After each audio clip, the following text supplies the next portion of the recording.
mois de juillet et août 2024. Comme je vous ai dit précédemment, je les ai réunis en une partie, parce que celui d'août se compose de 8 livres et celui de juillet de 13 livres, soit 21 livres en tout. On ne va pas s'attarder, on va essayer d'aller le plus vite possible. On commence donc avec juillet et j'ai fait un swap que j'ai reçu début juillet de 5 livres. Je ne sais plus qui était ma swappeuse accessoirement, mais elle m'a offert The Hairy Breath, la série The Element, le tome 1 de Brittany Seccheri chez Hugo en format poche. J'adore cette autrice. Et là, on nous dit, tout le monde m'avait averti au sujet de Tristan. Cole, garde tes distances avec lui, me disait-on. Il est cruel, il est froid et bousillé. C'est facile de juger un homme sur son passé, de regarder Tristan et de voir en lui un monstre. Mais je n'ai pas pu réagir de la sorte. J'ai reconnu la désolation qu'il portait parce qu'elle était comparable à celle qui m'habitait. Et je l'ai acceptée. Lui et moi, nous étions des coquilles vides. Nous étions tous deux à la recherche d'autre chose, de quelque chose de plus. Nous voulions l'un et l'autre recoller les morceaux éparpillés de nos passés respectifs. C'était peut-être la condition pour que nous puissions finalement réapprendre à respirer. Retrouveront-ils le goût de la vie, à la vie, voilà. Ça, c'est le premier tome de je crois que c'est une quadrologie de The Element de Brittany Seccheri, The Hairy Breath, chez Hugo en format poche.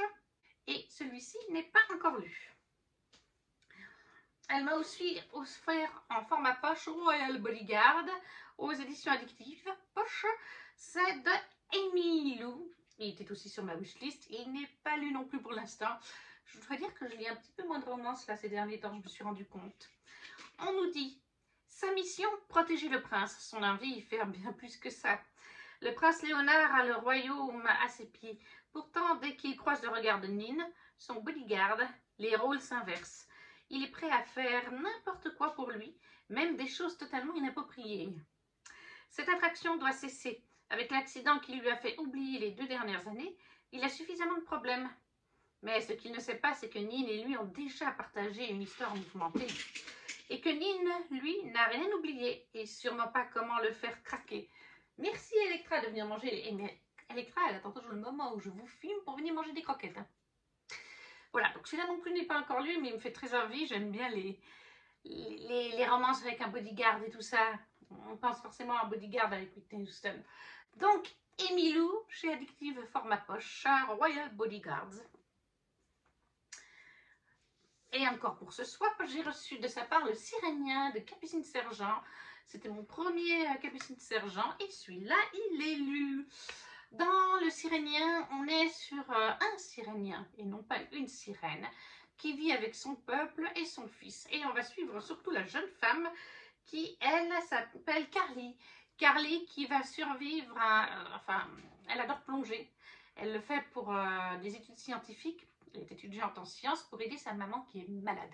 Elle est d'ailleurs persuadée que c'est dans les plantes sous-marines, dans certaines plantes précises qu'on trouve à des profondeurs assez élevées, qu'elle trouvera une plante qui aidera à soigner la maladie de sa maman. Sauf qu'un jour, en rentrant au port avec son groupe d'amis de l'école où ils étudient, elle va tomber à l'eau. Je crois qu'il y a un orage ou quelque chose comme ça, et elle va boire la tasse parce que c'était pas prévu, c'était pas prémédité. Donc voilà, vous tombez à l'eau, vous buvez la tasse, vous n'avez pas le temps de vous retourner et de vous prendre en main quelque part, et elle va se noyer. Sauf qu'elle va atterrir sur la plage, pas loin du port.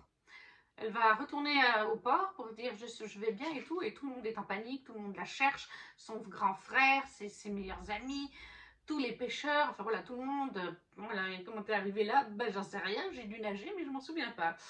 Sauf que avec les jours qui vont défiler, elle va avoir un ou deux petits souvenirs qui vont lui revenir et elle va vouloir, d'abord elle va être traumatisée.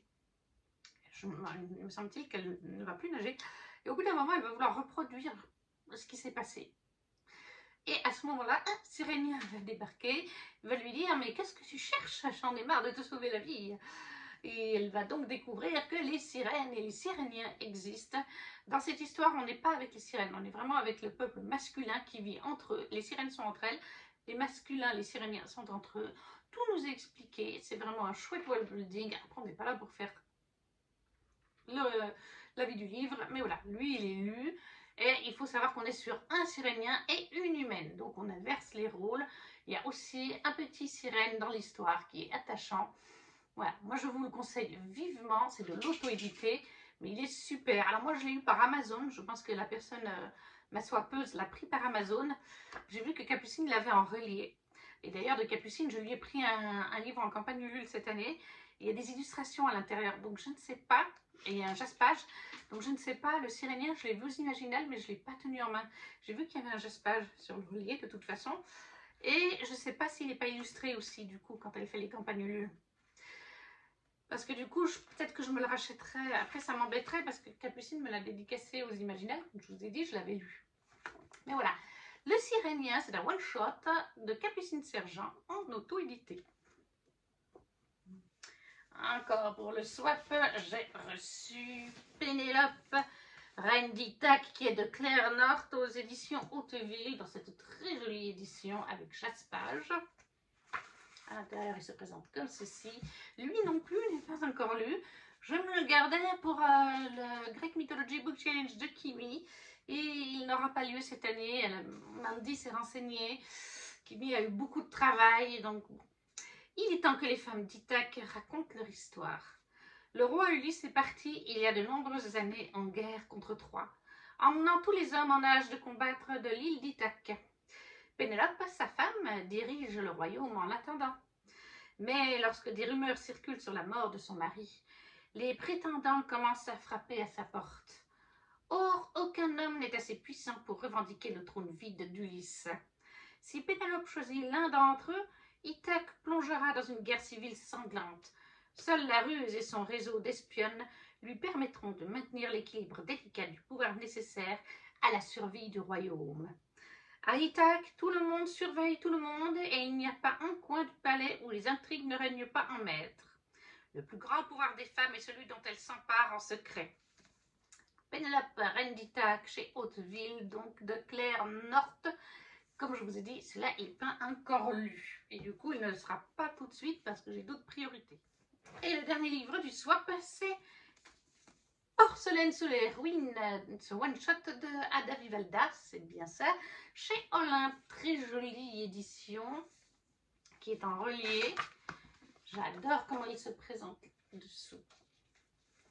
Avec une jolie page de garde, elle aussi, qui est normalement la même.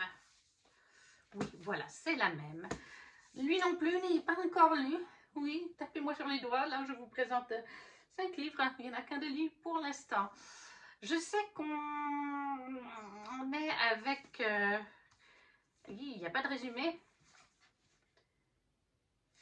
Je sais juste de mémoire, parce qu'il est beaucoup passé sur les réseaux, qu'on est dans un futur de notre planète où l'île de l'Irlande, ou l'Islande, je crois que c'est l'île de l'Irlande, a été fractionnée en plusieurs morceaux d'îles. Et on va suivre une jeune femme qui est une génie, si je me rappelle bien. Alba. Et on nous dit en effet qu'elle a accordé trop de vœux aux humains et elle a été bannie sur Terre par les génies. Donc oui, c'est bien un génie.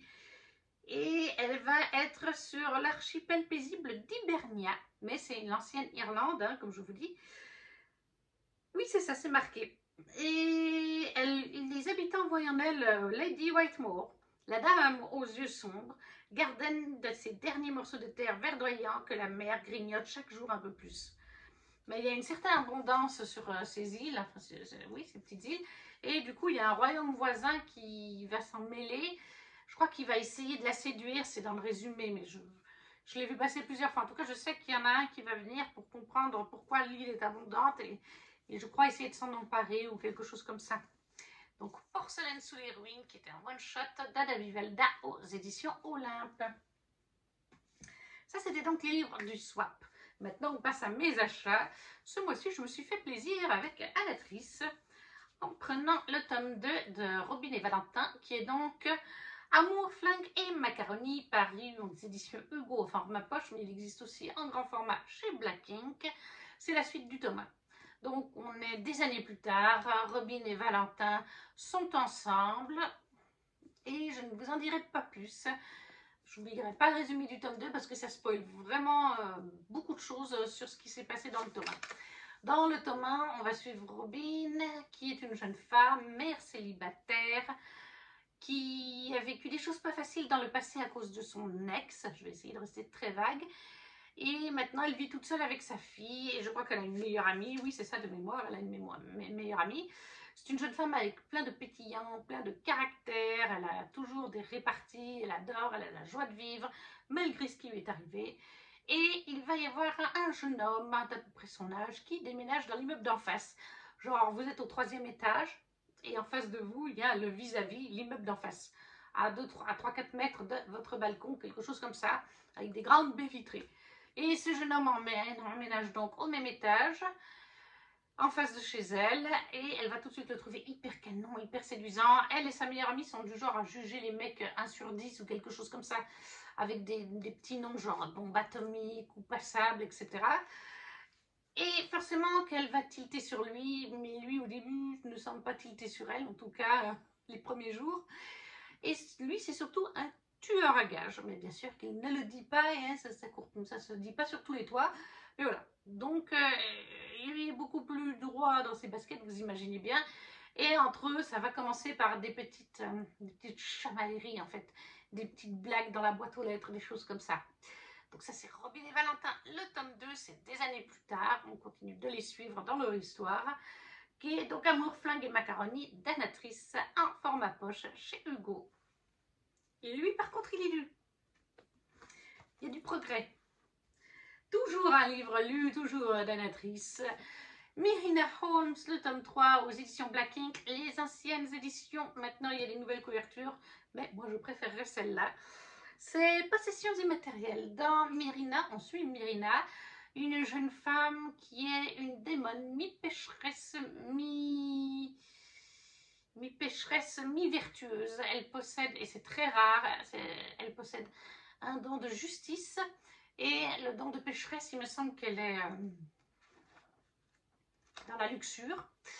Et en fait, elle travaille dans un bureau où travaillent plein de vampires, plein de démons, de la juste pécheur et vertueux, pour faire régner l'ordre au royaume des démons et sur Terre, accessoirement aussi, puisqu'on nous révèle que la Terre est connectée à un royaume démoniaque, où littéralement, par exemple, il y a un énorme volcan à un endroit, etc.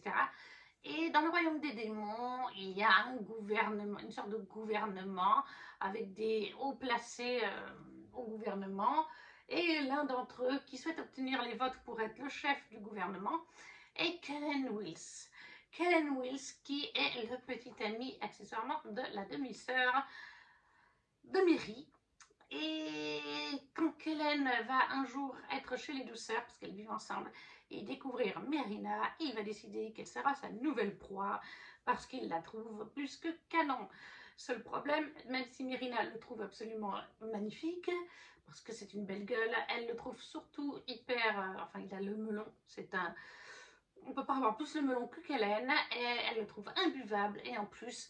Elle lutte bien sûr parce qu'au-delà de sa personnalité qui ne lui plaît pas, c'est le petit ami de sa sœur. Donc de se faire draguer par son dernier, ça ne passe pas. Sauf que malheureusement, le corps, surtout quand on est une stuprène, je crois qu'elle est stuprène, hein, Mary, ben c'est un petit peu plus fort que ça, surtout que Kellen, lui, est un hybride, il n'y en a pas deux comme lui. Il possède les 7 péchés capitaux.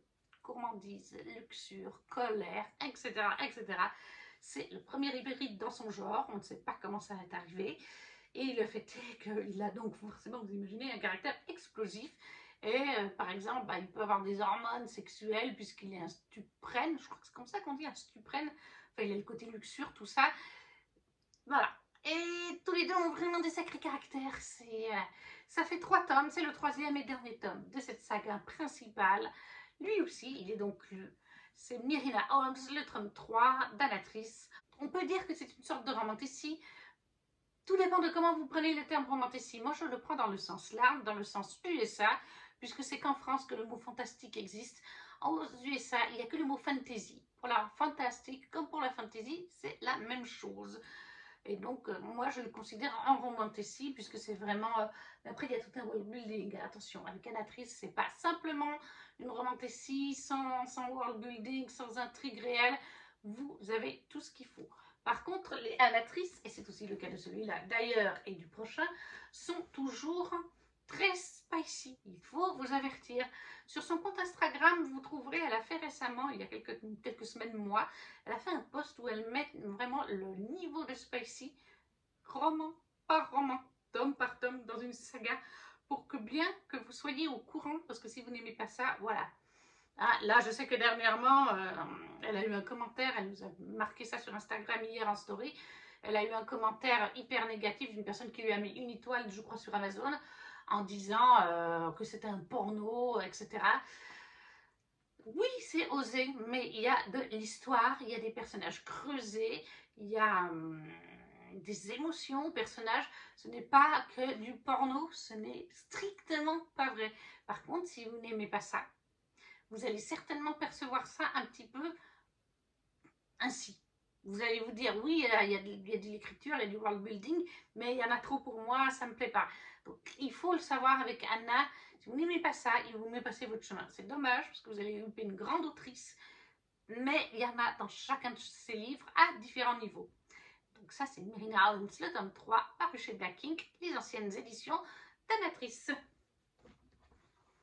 Toujours chez Black Ink, toujours Anatrice, je lui ai pris Arthur Wills Holmes, je dis toujours Willis, mais c'est Wills, Arthur Wills Holmes, donc toujours d'Anna, lui aussi est lu. C'est un spin-off qui se passe bien plus tard, une vingtaine d'années plus tard à peu près.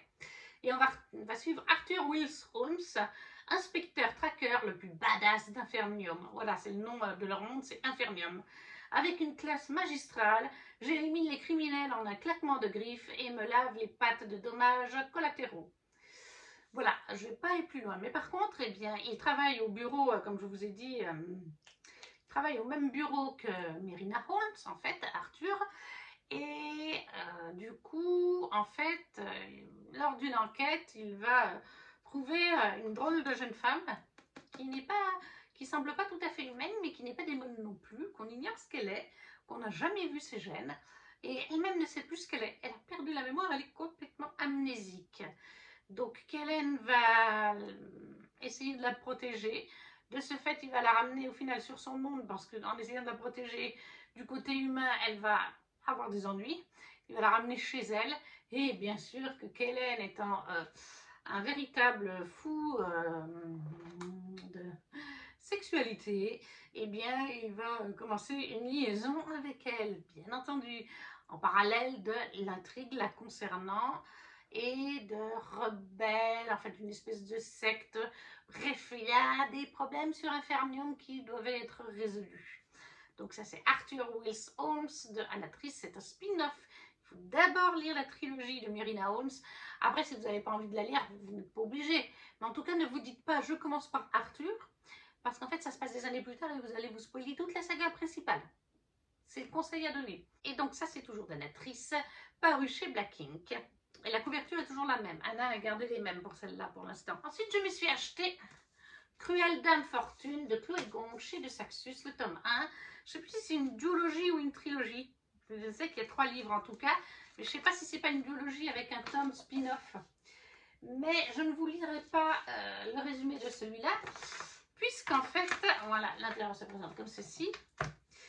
Puisqu'en fait, celui-ci est une saga aussi spin-off de Ses plaisirs violents, la duologie, paru aussi chez De Saxus. Je vous dirais juste que ça se passe en 1931, Shanghai, nom de code Fortune. Voilà. Et en fait, c'est quelques années donc après la duologie de Ses plaisirs violents. Je vous rappelle que Ses plaisirs violents est une réécriture de Roméo et Juliette dans les années 1920 de Shanghai, avec la guerre des gangs. Et Roma et Juliette étaient chacun les héritiers de gangs puissants. Donc, à partir de là, vous faites des déductions quand on vous dit l'écriture de Roméo et Juliette aussi. Et donc ça se passe quelques années après. Et en fait, c'est juste la première ligne, je vais la lire. Je suis en train de lire le tome 2, justement, de Ses plaisirs violents, qui est Nos fins violentes. Et ce tome 2, on nous dit juste que ça concerne Rosalind Lang. Voilà, il y a 4 ans, Rosalind Lang, cousine de Juliette Caille, a été sauvée de justesse de la mort par une expérience scientifique. Voilà, je n'en dirai pas plus et je ne lis pas la suite du résumé pour ne pas être spoilée au-delà de cette première ligne qui spoile déjà un petit peu. Mais voilà, par contre, je sais très bien comment se finissent ces plaisirs violents. De toute façon, si on vous dit écriture de Roméo et Juliette. Mais quand celui-ci est sorti, je ne sais plus, ou en anglais ou en français, je ne sais plus. Non, c'était en anglais. Je voulais savoir si c'était bien dans le même univers. J'avais lu le résumé et tout. Enfin, je ne sais plus. Mais quelqu'un a bien dit que c'était la suite de ces plaisirs violents et que ça spoilait et que il y a des choses qui se passent vis-à-vis de la fin de ces plaisirs violents où j'ai été spoilée. Donc des éléments de cet homme connectés à la fin de ces plaisirs violents. Voilà, je n'ai pas fait exprès, alors que je cherchais juste à savoir si c'était dans le même univers. Donc c'est totalement le cas. Et donc, comme je vous ai dit, on est à la base, en tout cas, en 1920 et des bananes, dans la guerre des clans, avec les Kai et les Montagov. Les Montagov, c'est des Russes, les Kai, c'est les Shanghaïens. Et ils se font une guerre des gangs impardonnable, vraiment depuis des années. Je crois que ça dure depuis leur grand-père ou arrière-grand-père, à tous ces deux clans. Et là, on suit donc la cousine Rosaline. Mais je ne veux vraiment pas lire la suite s'il n'y a que elle ou d'autres personnages. Parce que forcément, je vais me spoiler s'il y a des morts ou pas. Mais voilà, donc je sais qu'au minimum, il y a 2 tomes. Je ne sais pas s'il y a 3 tomes en fait, c'est une trilogie ou si c'est une nouvelle duologie dans l'univers. Et que le dernier tome, parce que je sais qu'en tout il y en a 5, est-ce que c'est peut-être encore un spin-off qui parlera de tous les personnages de ces 2 sagas? En tout cas, pour moi, je considère que c'est toute une même saga, puisque c'est dans le même univers, que c'est tout à la suite. Après, ça peut se lire indépendamment, hein. D'après ce que j'ai compris, vous pouvez très bien vous arrêter à ces plaisirs violents ou commencer à celui-là. Mais voilà, c'est peut-être bien un tome pour... au final, pour moi, c'est toute une même saga. C'est comme le Pont des Tempêtes, c'est comme les Couronnes de Niaxa, c'est toute une même saga pour moi. Même si ça peut se lire en duologie indépendante, moi je considère que c'est une saga et j'aurai terminé toute la saga quand j'aurai lu les 5 tomes. Donc ça, c'est le premier tome de la nouvelle duologie, ou tome 3, de l'univers de ces plaisirs violents, de Chloé Gong, chez de Saxus, Cruelle Dame Fortune. Et donc vous avez compris, je suis en train de lire le tome 2 actuellement, Nos fins violentes. Donc ça, c'est en quelque sorte le tome 3. Donc forcément, il n'est pas lu. Mais bon, je pense que je ne vais pas faire trop tarder.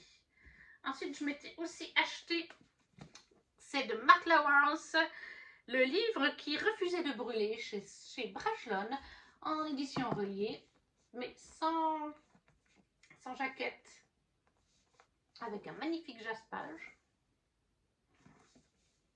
Le voilà. Est-ce qu'on a... Oui, très joli intérieur aussi, qui est pareil de l'autre côté. C'est un univers assez complexe, hein. Je sais que plusieurs youtubeuses l'ont lu et avaient du mal à le résumer parce que c'est très complexe. La plus fabuleuse des histoires peut atteindre les étoiles. Eva a passé toute sa vie prisonnier d'une salle remplie de livres, plus anciens que les empires, plus vastes qu'une cité. Livira vivait aux confins de la civilisation où rôdent les cauchemars et où nul ne se rend. Lorsqu'elle est arrachée à son village, elle se consacre à l'étude des mythes qui irriguaient la grande bibliothèque, cœur battant du royaume. Ils n'étaient pas censés se croiser. Dans la bibliothèque, leurs chemins se sont pourtant croisés. Leurs histoires s'entrelacent alors à travers l'univers et le temps. Faites de vérité et de mensonges, elles se confondent. Dans ce périple où la connaissance érode les certitudes, la plume a beau être plus puissante que l'épée, elle n'empêchera pas le sang de couler, ni les cités de brûler. Voilà, je sais qu'il a beaucoup plu à des youtubeuses comme Kimi et Louise de Rêve-Tavien Lecteur, mais qu'il est très difficile de le résumer, très difficile d'en parler en avis lecture. Je ne l'ai pas encore lu, comme vous aurez compris, vu que je vous ai lu, le résumé. Il me fait pourtant très envie, je crois que ça va être une trilogie, mais c'est un beau bébé, hein. Je crois qu'il fait quand même 600 pages. Voilà, 619 pages. Je sais que c'est une lecture, il va falloir se concentrer. Et puis c'est plutôt une lecture d'automne ou d'hiver. J'aimerais bien le sortir cet automne, mais ça va être un peu compliqué parce que j'ai pas encore commencé la palle du Pumpkin Autumn Challenge, comme je suis encore dans l'Assassin's Book Challenge. Donc ça me fait un petit peu peur. Ça c'est de Mark Lawrence. Le livre qui refusait de brûler chez Brajlon. Je me suis aussi pris cette fois chez Corrigan La couronne d'aubépine de Chloé Blackwood. Alors je ne sais même pas si c'est un one shot ou si c'est une saga. Au final, je l'avais acheté parce que ça a été annoncé bien à l'avance. On savait qu'il y aurait un Chloé Blackwood et j'avais envie de la découvrir. Là vous avez le jaspage. Et du coup, j'ai pris celui-là, mais comme je ne sais pas si c'est une duologie ou pas, et que je ne l'ai pas encore lu, vu comme je vous en parle, je vais attendre de l'avoir lu pour voir s'il y a une suite, etc. Ou si c'était bien un one-shot. Donc, je ne pourrais pas vous le dire. Et dessous, il se présente comme ceci. Le travail chez les Corrigans est toujours super sympa. Ça, par contre, on ne peut pas leur reprocher. Et puis, je vais essayer de vous mettre un petit peu, voilà, le personnage. Ils ont toujours des très jolis livres. Je ne sais pas si je vous ai montré le jaspage aussi. Ça représente l'héroïne. Héritière de la cour de la lune, Théa est promise à une sombre destinée.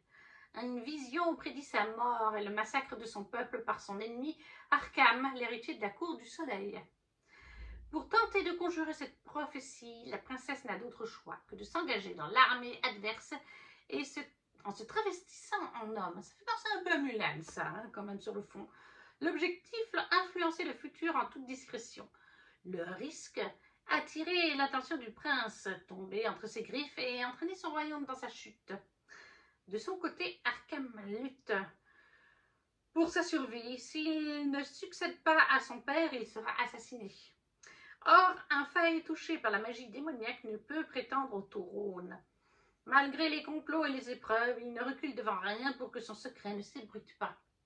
Quitte à s'entourer d'un nouveau garde du corps, aussi talentueux que mystérieux, mais à qui va réellement sa loyauté? Voilà, donc la couronne d'aubépine chez Corrigan de Chloé Blackwood, qui n'est pas lu non plus pour l'instant.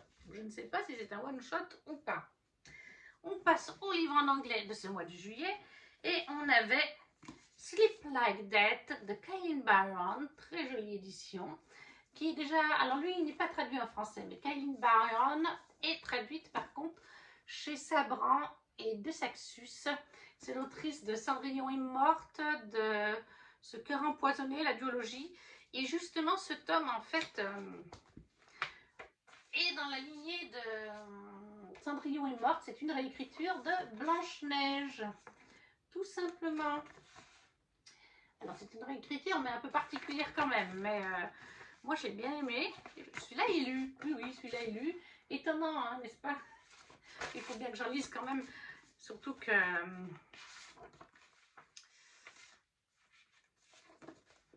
il faut que j'avance, quoi, surtout. Parce que j'ai énormément... depuis avril 2024, mars ou avril, je reçois 2 faits par mois. Donc 2 livres VO. Et d'ailleurs, là, on nous dit Cinderella is dead, but Snow White fights on. Cendrillon est morte, mais Blanche-Neige se bat. En fait, on nous dit ici que la princesse Ève, donc l'équivalent de Blanche-Neige, a été élevée dans une optique de détruire le chevalier. Elle a sa mère, d'ailleurs elle avait 2 mères, c'est un récit LGBT dans le sens où il y avait 2 mères, 2 reines. Et du coup, elle va faire la rencontre d'un personnage lié au chevalier dans sa quête. Il va y avoir le côté où en fait elle doit tuer le Knight, mais il y a aussi une espèce de prophétie cachée. Et à un moment donné, comme dans le conte de Blanche-Neige, elle va essayer de partir avec une personne, et cette personne va essayer de lui arracher le cœur, comme dans le conte de Blanche-Neige. Et après, du coup, elle va être isolée, toute seule, perdue. Enfin, elle va se créer des nouveaux amis, un père et ses fils, ça remplace les 7 nains, si vous voulez, qui ont perdu leur maman et certains de leurs frères. Donc, ils étaient 7, en fait, les frères. D'où les 7 nains, quelque part, sauf que tous ne sont plus vivants actuellement. Et elle va tout faire pour essayer d'aider la reine qui reste, parce qu'une des 2 reines n'est plus là. Pourquoi, comment, ça je vous dirai pas, au cas où si vous voulez le lire. Mais elle veut essayer d'aider sa mère, parce que sa mère a fait quelque chose en fait avec le Knight, et elle veut essayer de défaire tout ça. Donc il y a des inspirations de Blanche-Neige, il y a vraiment des passages qui y font penser. Genre par exemple, quand on va essayer de lui arracher le cœur, quand elle va découvrir ce forgeron, ou ce mineur avec ses enfants, qui étaient donc de 7 à la base, mais ne le sont plus. Puis ils ont des petits surnoms aussi, forcément, ça fait penser aux 7 nains. Donc celui-là, comme je vous dis, vous l'avez peut-être compris, il est lu en fait. Donc c'est Sleep Like That de Kailyn Barron, qui est connu chez De Saxus en français ou chez Sabran, mais celui-là n'a pas été traduit. Est-ce qu'il le sera ou pas? Je ne pourrais pas vous le dire. Et c'est un one-shot. Ça fait toujours plaisir. Et c'est pas souvent qu'il y a des one-shots en fait chez Fairyloot. Après, c'est un one-shot, mais je crois qu'on peut considérer qu'il est dans l'univers de Cendrillon est morte. Surtout avec l'intitulé du résumé, enfin la phrase d'accroche derrière.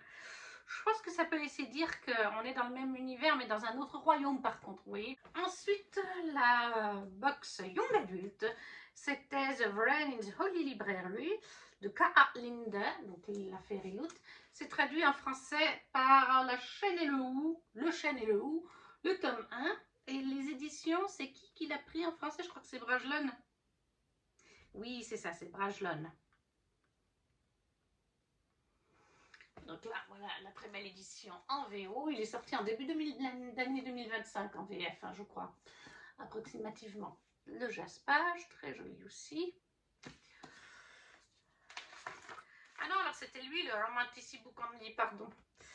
Et c'était Sleep Like That qui était dans la box Young Adult. Dessous, il se présente comme ceci. Il n'y a pas de dust jacket réversible. Ah, j'ai pas regardé pour Sleep Like That. Illustration de page de garde.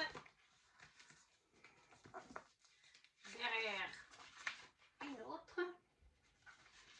Il est très joli, j'aime beaucoup ces bleus d'ailleurs. Il me fait bien envie au niveau de ces tons.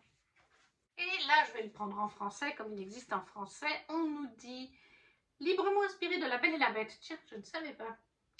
Ce roman sombre, piquant, mêlant romance et fantaisie est le choix parfait pour les fans de Willy Schwab et de Leigh Bardugo. La première, je l'aime beaucoup, Leigh Bardugo un peu moins. Elle a voulu s'en prendre à un monstre et maintenant elle doit en payer le prix. Kirse, voleuse des rues, aurait dû savoir que quelque chose n'allait pas. La voici piégée dans une bibliothèque. Avec un monstre. Elle ne peut ni s'enfuir ni se cacher. Et cet homme, cet être débordant de ténèbres et d'un terrible pouvoir, a parfaitement le droit de la tuer.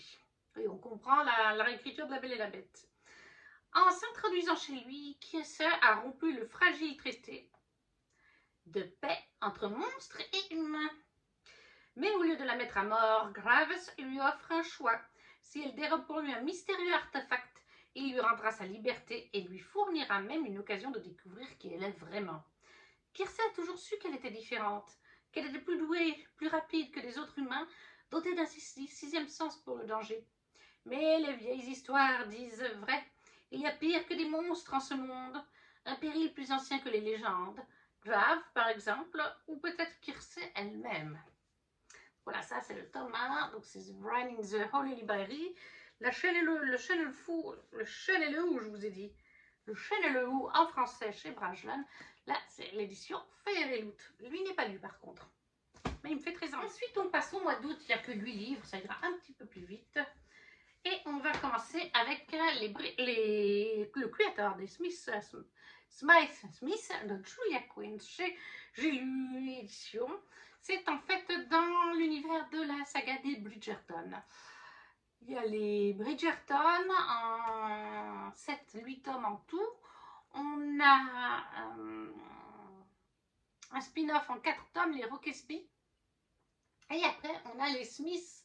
Le créateur des Smiths, Smith, qui est aussi en 4 tomes, là c'est le tome 1 et 2 réunis. C'est les familles, les Smith, ça doit être la famille dont on parle dans les Bridgerton d'ailleurs, je pense que c'est eux, je n'ai même pas cherché à lire le résumé, je l'avais trouvé en occasion à 2 € ou quelque chose comme ça. Ça doit se passer à l'époque vraiment de Daphné et compagnie. On en entend parler de cette famille qui font de la musique, chacun d'un instrument, du chant. Ils font ça des fois dans les événements mondains, ils sont eux-mêmes issus d'une bonne famille. Voilà, chère lectrice, cher lecteur, donc on repart avec Lady Whistledown. Vous vous demandez sans doute pourquoi la haute société londonienne s'inflige tous les ans la soirée musicale des Smiths. Voilà, Smith. Bien sûr, les Featherington, les Bridgerton, Colin et Gregory en particulier, et Lady Dunbury sont installés au premier rang. Et pourquoi diable 4 jeunes filles amarrées de cette honorable famille s'évertuent-elles à massacrer Mozart le sourire aux lèvres? Les malheureuses. Quant à votre dévouée chroniqueuse, elle n'a même pas le cœur de se moquer de leurs piètres prestations, bien trop intriguée par les regards qu'échange Honoria, qui s'acharne à jouer du violon, et Marcus, le petit-neveu adoré de Lady Duncan. Tiens, tiens, qui est donc cette ravissante jeune femme au piano? Elle pourrait déchaîner bien des passions. La nouvelle saison s'annonce pleine de surprises, donc on est vraiment en plein pendant les Bridgerton. C'est un spin-off. C'est de Julia Quinn, le Quatuor des Smith, l'intégrale 1 et 2 chez J'ai lu. Ça, je l'ai eu à 2 € dans un truc de vente de livres devant la Migros, magasin en Suisse. J'ai dit, je saute dessus. Et là, on a Emma Green, La vie en vrai, au format poche chez Addictive, qui n'est pas lu. C'est d'ailleurs le cas aussi de celui-là, il n'est pas lu. Et si s'accepter comme on est, c'était commencer à vivre pour de vrai. Des poils de chat. À 17 ans, Louve est la victime des royales. Ses élèves populaires qui la harcèlent au lycée comme sur les réseaux sociaux jusqu'à la pousser au pire. Mais quand on touche le fond, il n'y a plus qu'une chose à faire, remonter. Aidée de sa famille, parfois maladroitement, Louve décide de rendre les coups et se rapproche du plus cruel de tous, l'intouchable Lazare Nightingale. Sous ses boucles brunes, Laz ne cherche qu'une chose, qu'on lui fiche la paix. Et tant pis si pour ça il doit se montrer odieux. Mais il n'imagine pas encore que sous la fragilité de Louve se cache une guerrière, ni que son attirance pour elle va peu à peu briser ses barrières. Voilà, donc ça c'est les Emma Green, celui-là n'est pas encore lu non plus. Chez Addictive, La vie en vrai. Je me suis aussi acheté le premier tome des éditions Niciane. Niciane, oui c'est ça, Nessiane. Le serment d'ombre et de glace de Jennifer Bacqueret. Voilà, c'était leur première parution. Il est jaspé, il est très très beau. Il se présente comme ceci. C'est un tome 1. Il n'est pas lu non plus pour l'instant. Avec, on a eu une illustration et un marque-page réversible. Voilà. Et là, on nous dit 8 royaumes, 8 affinités, une destinée. Dans un monde où les descendants de sang royal héritent de pouvoir, elle est la seule à détenir les ténèbres. Néanmoins, posséder une affinité ne signifie pas la contrôler. Après une nuit sanglante dont elle ignore presque tout, Elora Mortestas, princesse héritière, monte sur le trône de Domésia. 4 ans plus tard, toujours confrontée au deuil et à ses obligations, elle s'efforce de marcher dans les pas de son défunt père, aspirant à unifier les 8 royaumes pour restaurer l'ordre et la paix sur le continent du Sud. Mais une ombre du passé ressurgit et menace son règne. Au milieu de cette tourmente, Calion Ottar, membre illustre de sa garde, est désigné pour devenir son plus proche conseiller. Aussi énigmatique qu'exaspérant, il ne cesse de la défier, rendant toute tentative de collaboration impossible. Seulement le destin possède ses propres desseins, indéchiffrables, et en dépit de ses réticences, elle devra œuvrer à ses côtés pour le bien de son peuple. Voilà, il y a encore un paragraphe, mais j'irai pas plus loin. Donc ça, c'est de Jennifer Bacqueret chez Nessiane, un serment d'ombre et de glace. C'est le tome 1. Je crois que le tome 2 est sorti depuis. Il faudrait que je lise, parce que oui, il n'est pas lu non plus celui-là. Un qui n'est pas lu non plus, il y en a beaucoup hein, dans ces 2 mois-là, pas très bien fait. C'est Anne Crawford chez Bookmark en édition reliée, c'est les éditions Lost Kingdom. C'est les épreuves de la reine démoniaque. J'arrive pas à lire, le titre est tout là-haut, écrit en petit. Très joli, alors il est petit. Hein. Il est petit et comme d'habitude, il est 28 € quand même.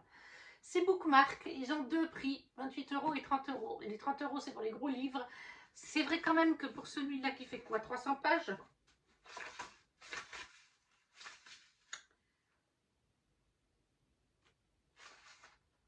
$290, même pas 300 pages, ça fait quand même un budget. Voilà l'illustration, page de garde, je crois que c'est la même à la fin. Oui, c'est la même. Par contre, comme d'habitude, il est richement, enfin il est bien, très très très beau. Et comme d'habitude dans les bookmarks, il y a quelques illustrations en noir et blanc. Que voilà. Donc ça c'est une saga qui n'est pas commencée. Quand une humaine se fait passer pour une succube pour rechercher l'assassin de sa mère. Fêter mon anniversaire depuis un cachot, ce n'est pas vraiment ce que j'avais imaginé. Mais lorsque le seigneur du chaos, un démon sexy à mourir, me prend pour mon double maléfique, et c'est exactement ce qui se passe. Quand il finit par comprendre que je ne suis qu'une simple mortelle, il me propose un accord que je ne peux refuser. Son autorisation de rester dans la ville interdite pour retrouver le meurtrier de ma mère en échange de mon aide. Tout ce que j'ai à faire, c'est de jouer à la succube super sexy. Seul problème, il pourrait bien être le suspect numéro 1 de mon enquête. Et alors qu'il m'apprend l'art de la séduction, je réalise mon erreur. Lui résister pourrait s'avérer plus difficile que prévu. Et si je succombe à son charme, c'est la mort assurée. Voilà, donc ça, c'est pas encore commencé. C'est de C.N. Crawford, c'est un duo d'auteurs, je crois que c'est mari et femme. Chez Lost Kingdom Bookmark, les épreuves de la reine démoniaque. Et en français toujours, Le Royaume des Corbeaux, le tome 2 d'Olivia Wildenstein, avec un magnifique jaspage que voilà. C'est chez Corrigan, c'est le tome 2, et lui, alléluia, il est lu. Oui, heureusement que de temps en temps, il y a un livre que je lis dans cette vidéo, parce que c'est catastrophique. Ah, celle-là, elle est catastrophique. Là, vous avez une illustration de nos héros, je ne sais pas si vous les voyez bien. Voilà. Donc, jaquette réversible, comme souvent chez Corrigan. Et dessous, il se présente comme ceci, en page de garde. Dans le Royaume des Corbeaux, on est dans un univers de fantasy complètement inventé, où on va suivre Fallon. Fallon qui est une mi-fae, mi-humaine. Les mi-fae et les mi-humains sont mal vus dans cet univers. Et dans ce royaume, où l'île principale, ou le royaume principal, c'est plein de petites îles, comme Venise. On y accède certaines fois par des ponts, mais des fois par petits bateaux, petites pirogues, etc. Comme Venise. Et vous avez bien sûr des belles îles où vous avez le palais royal, bien sûr. Vous avez les hauts placés du royaume. Vous avez après les failles normaux. Puis vous avez la ville, la partie humaine et tout ça, un peu mal vu. Vous avez différents niveaux. Fallon vit dans un niveau qui n'est pas très bien vu, puisqu'elle est mi-humaine, mi-fae. Comme je vous ai dit, c'est vraiment pas bien vu par la société. Elle a une bande d'amis fae, avec qui elle s'entend très bien. Oui, je crois qu'ils sont tous fae, hein, il me semble. Ou pas tous, mais bref. En tout cas, c'est un bon petit groupe qui s'en fiche vraiment des rangs sociaux et tout ça. Et surtout, elle est amie avec Dante, le prince Dante des Fae. C'est son frère Dante qui est actuellement au pouvoir depuis plusieurs années, après que leur père soit décédé. Et Dante, elle était très amie, elle en est très amoureuse. Et il est parti un an ou quelque chose comme ça pour le bien du royaume, faire la guerre ou se préparer à la guerre, bref. Il est parti et au début du tome 1, il revient, ils reprennent leur amitié. Très vite, il y a des jeux de séduction entre les deux. Elle rêve qu'elle va l'épouser. Il se passe des choses entre eux et à un moment donné, une prophétesse va venir dire à Fallon, en gros, que si elle réunit les corbeaux, elle deviendra reine. Donc Fallon, elle interprète ça à sa manière. Si je réunis les corbeaux, je deviens la femme de Dante et peut-être que Dante va détrôner son frère puisqu'il deviendra roi. Et elle part dans cette mission qui s'avère pas du tout ce qu'elle avait pensé. Mais je ne vous en dirai pas plus. Là, c'est donc le tome 2. Excusez-moi, je vais poser le livre. C'est donc le tome 2. Il y a 3 tomes dans cette saga, plus un tome spin-off, mais sur d'autres personnages de l'univers. Je pense qu'on va revoir ceux découverts ici. Mais voilà. Donc ça, c'est le tome 2 qui est lu. Et d'ailleurs, spoiler alert, le tome 3 est aussi lu. Il me manque que le tome 4 à m'acheter. De la maison au cœur exalté, c'est le tome 2 de Le Royaume des Corbeaux d'Olivia Wildenstein. Et d'ailleurs, parce que je crois qu'on dit Wildenstein, et d'ailleurs, Olivia Wildenstein, comme j'ai découvert quand je fais mon petit reading journal et tout ça, elle vit actuellement en Suisse. Elle a pris d'ailleurs la nationalité suisse. Donc ça, c'est toujours un petit... je suis toujours très contente. On soutient les Suisses. Voilà, ça c'est chez Corrigan. Donc, et c'est lu. Alléluia. Un autre livre qui est lu. Ensuite, un autre livre français qui est lu, c'est une BD. Les Licorniers de Victor Dixon, le tome 1. Et de Gloria Marino, le tome 1, c'est Graines de folie.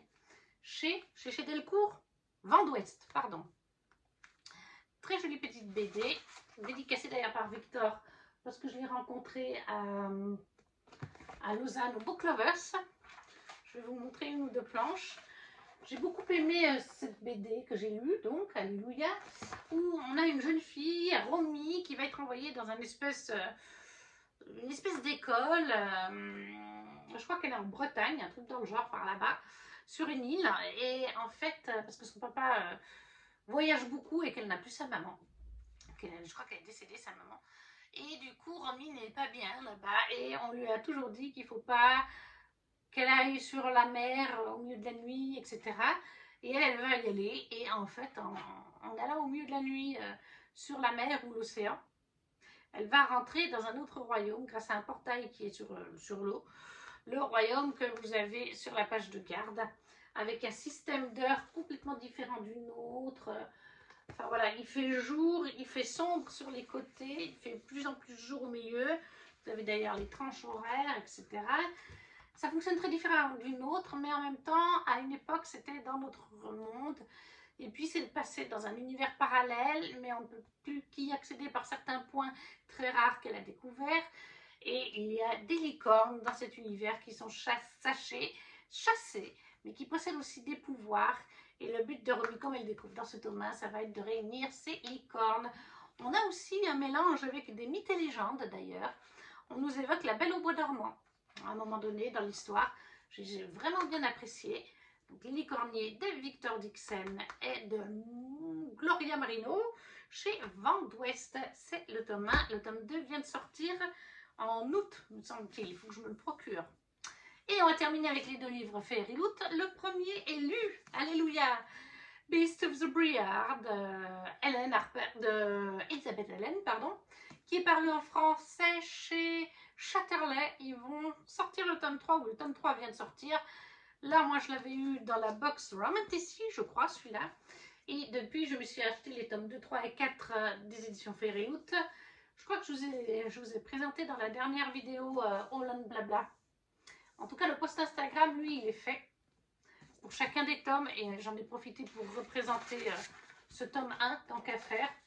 Parce que je ne l'avais pas encore présenté en book haul, ici présent, que lors de l'ouverture de la Fairyloot qui le concernait. Et puis, il est magnifique aussi, ce tome 1. Du coup, la page de garde. Vous avez Keldarion et quel est... Eh bien, ça y est, j'ai un blanc.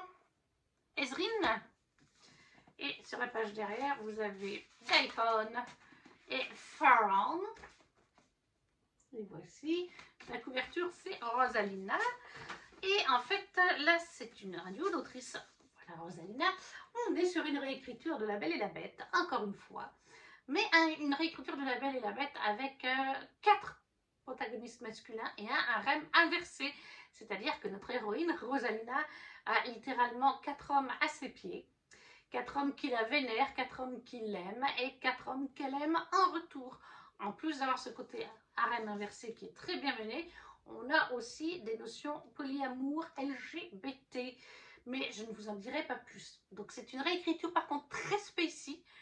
Il y a beaucoup de scènes explicites, mais il y a aussi quand même beaucoup de world building, d'intrigue, très intéressant. Les personnages sont creusés, chacun a une personnalité bien à eux. Je l'aime énormément, c'est une saga coup de cœur actuellement. Mais voilà, je ne vais pas vous en dire plus parce que c'est une réécriture vraiment de La Belle et la Bête. Et là, les bêtes se transforment en fait en loups. Certains se contrôlent mieux que d'autres. La journée, ils sont sous forme humaine. C'est la nuit qu'ils deviennent des loups monstrueux. Voilà. Et c'est des failles en fait à la base. Voilà, qui se transforment en monstres. Donc, Elisabeth Hélène, chez Fairyloot, Beast of the Briar, c'est le premier tome qui est Bonded by Turns pour ce premier tome qui est lu. Même le tome 2 est lu d'ailleurs. Et le dernier livre de cette vidéo, toujours en anglais. Ça, c'était pour la box Young Adult, The Girl With No Reflection de Keshi Shaw. Très jolie édition que je vais vous présenter. Lui est aussi sorti en français. On va regarder après chez qui. Et le titre VF, mais je sais qu'il est sorti. Dessous, il se présente comme ceci. Et voilà.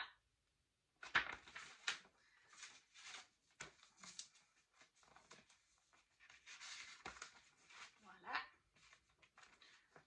page de garde derrière. Elle est très jolie cette page de garde.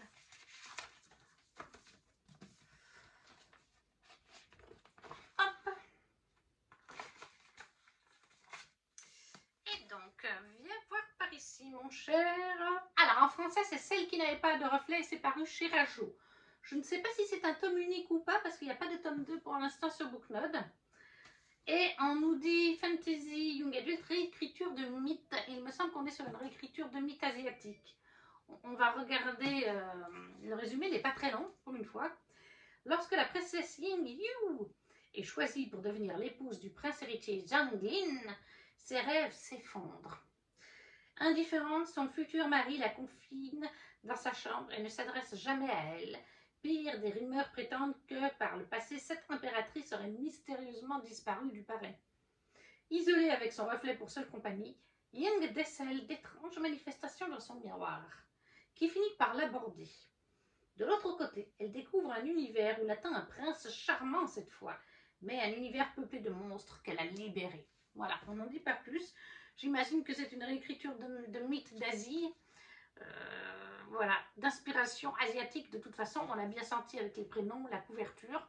C'est des mythologies, des mythes, des légendes que je connais moins, des contes aussi, donc je ne peux pas en dire plus. Il m'intrigue quand même pas mal. Le jaspage, je vous l'ai fait voir ou pas le jaspage? Je sais même pas. Oh oui, en bas, il n'y en a pas, enfin il est jaspé mais il est moins... Mais voilà. Donc ça c'est The Girl White No Reflection de Keshisho. Ça existe en français comme je vous ai dit chez Rajo. Lui non plus n'est pas encore lu. C'est une vidéo où il n'y a pas beaucoup de livres lus au final. C'est assez... ça ne me ressemble pas. Alors je vais peut-être pas prendre tous les livres parce que ça va être compliqué. Il y en a beaucoup.